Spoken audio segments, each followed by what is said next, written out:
दोस्तों, कैसे हैं आप लोग? उम्मीद करता हूं कि बेहतर होंगे।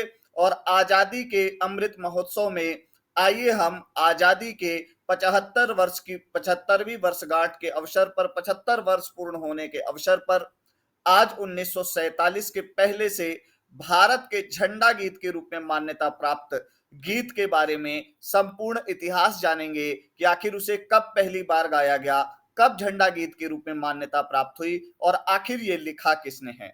देखिए, हम तो अपना राष्ट्रगान पढ़ते हैं, उसके बारे में पूरी जानकारी पढ़ते हैं, राष्ट्रगीत पढ़ते हैं, उसके बारे में भी पूरी जानकारी पढ़ते हैं, पर हम अपने झंडा गीत के बारे में इतिहास के परिप्रेक्ष्य में कम जानकारी रखते हैं। मैं आपको बता देता हूं, भारत का झंडा गीत भी उतना ही महत्वपूर्ण है। झंडा ऊंचा रहे हमारा, विजयी विश्व तिरंगा प्यारा, यह भी उतना महत्वपूर्ण है जितना हमारा राष्ट्रगान और राष्ट्रगीत।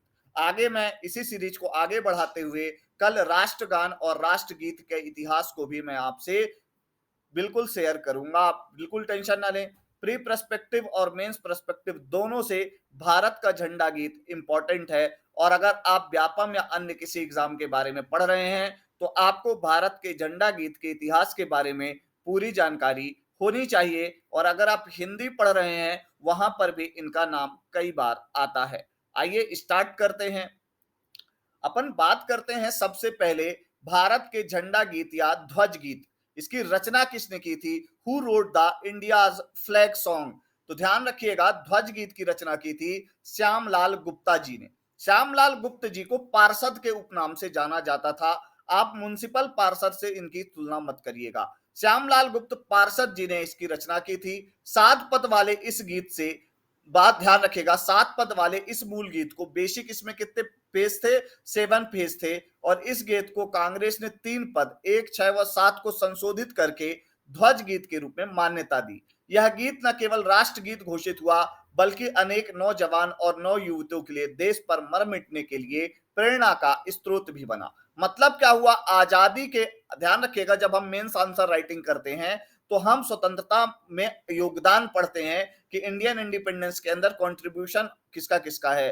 तो उसके अंदर हमें लिटरेचर का, साहित्य का भी योगदान पढ़ना चाहिए। और उसमें से एक बहुत इंपॉर्टेंट साहित्य था, एक बहुत इंपॉर्टेंट रचना थी, जो क्या थी? हमारा ध्वज गीत थी, विजयी विश्व तिरंगा पारा, झंडा ऊंचा रहे हमारा। ध्यान रखिएगा, बहुत इंपॉर्टेंट गीत था जिसने भारत को, भारत के ट्राई कलर को दुनिया के सामने एक ऐसे प्रतिष्ठा दिलाने के लिए युवाओं को प्रेरित किया जो कि आज हमें आजादी के 75 वर्ष, सुनहरे 75 वर्ष देखने को मिल रहे हैं। आइए अगली बात करते हैं।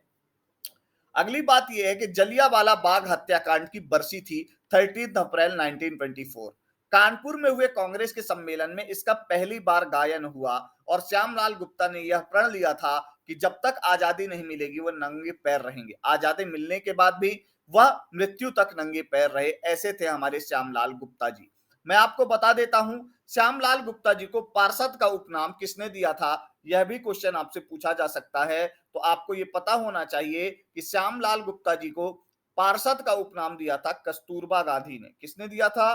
कस्तूरबा गांधी ने। ये आपको पता होना चाहिए कि भैया इनको किसने उपनाम दिया, तो कस्तूरबा गांधी ने।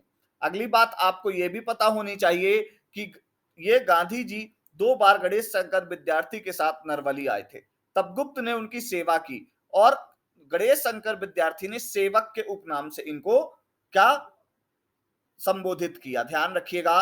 तो झंडा ऊंचा रहे हमारा, विजयी विश्व तिरंगा प्यारा, ये गीत, या झंडा ऊंचा रहे हमारा, ये गीत किसने गाया? तो ध्यान रखिएगा, किसने लिखा? तो ध्यान रखिएगा, हमारे श्यामलाल गुप्त जी ने। और श्यामलाल गुप्त जी ने पहली बार ये गीत कब गाया गया? तो ध्यान रखिएगा 13 अप्रैल 1924 को कानपुर अधिवेशन के अंदर, कांग्रेस के सम्मेलन में पहली बार इसका गायन हुआ। ध्यान रखिएगा, कानपुर के अंदर। और इसको लिखा किसने? तो ध्यान रखिएगा, हमारे जलियांवाला बाग हत्याकांड की बरसी के अवसर पर श्यामलाल गुप्ता द्वारा लिखित यह गीत ध्वज गीत के रूप में मान्यता प्राप्त है। तो ध्वज गीत कौन सा है आपसे ये भी पूछा जा सकता है। फ्लैग सॉन्ग कौन सा है ये भी पूछा जा सकता है। तो आपको पता होना चाहिए। अगर आपको मेरा ये वीडियो पसंद आया हो तो लाइक करें, सब्सक्राइब करें, शेयर करें, जितना हो सके शेयर करेंगे। और अगर आपको इस वीडियो की पीडीएफ चाहिए तो ईरा इंस्टीट्यूट का ऐप डाउनलोड कर लीजिए। उस ऐप के अंदर आपको हमारे मेंस की 5th पेपर की हिंदी की क्लासेस मिलेगी। आपको वहां पर एमपी पूरा मिलेगा और उसके अलावा आपको वहां पर मेंस टेस्ट सीरीज भी अवेलेबल मिलेगी, करंट अफेयर की क्लासेस अवेलेबल मिलेगी, प्री की टेस्ट सीरीज भी अवेलेबल मिलेगी। ठीक है, क्लियर हो गई बात? तो आइए अपन चर्चा करेंगे नेक्स्ट लेक्चर में बाकी अगले राष्ट्रगान और राष्ट्रगीत के इतिहास की। तब तक के लिए इतना ही। Thank you very much.